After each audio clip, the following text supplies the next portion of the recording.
So this is exercise spec for comparing fractions number 2, and this Common Core standard is 4.nf.2. Apparently, the Common Core standards people think that it takes you 1 year to move from comparing fractions number 1 and comparing fractions number 2 because it's a whole grade level jump. So for this exercise, we literally just have two different fractions and we try to compare them. So it would be something like 3/4 compared to 4/7, and again the options are less than, greater than, equal sign, and you can ignore none of these and the other options. So for this type of problem, we really want two different fractions, and for given that we're now in comparing fraction number 2, I would even throw in here negative numbers. So let's actually throw in a negative fraction every now and then. So this could have been negative 3/4 compared to negative 4/7.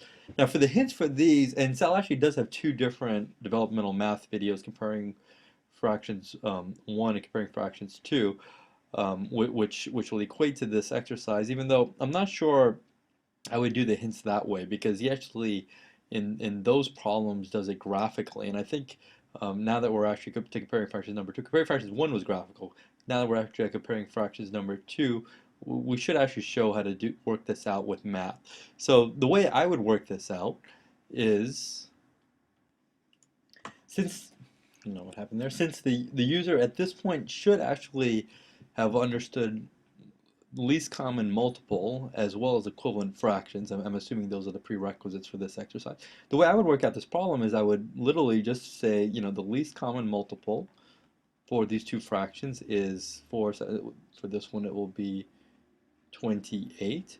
And actually show, you know, this is the same thing as negative 3/4 times 7, which equals negative 21/28, and on the other side that's going to be compared to negative 4/7.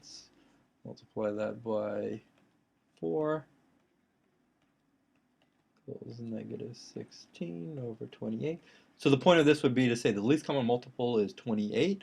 Now let's take the equivalent fraction and convert it, you know, negative 3/4 into the equivalent fraction with 28 on the denominator, and we would figure out that, you know, we need negative 21 on the numerator for this one, and on this side it's negative 16 over 28. So, you know, if you do just compare negative 21 over 28 compared to negative 16ths over 28, and again now we're back to the simplicity of comparing fractions number 1, where we literally had the same denominator, and obviously negative 21 is less than negative 16.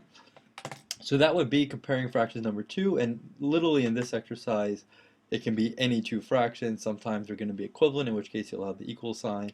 But after this exercise, the user really should be able to compare any two fractions and feel comfortable making the comparisons. Later on, we would have the ordering fractions exercise, ordering numbers. I think we have ordering fractions where you have a long string of fractions and you have to put them in the right order. But the reason I'm adding this comparing fractions exercise, it may seem simple, but it actually is a conceptual leap for students to really just get a familiarity with fractions and compare them side by side, understand how you can convert them to the same denominator.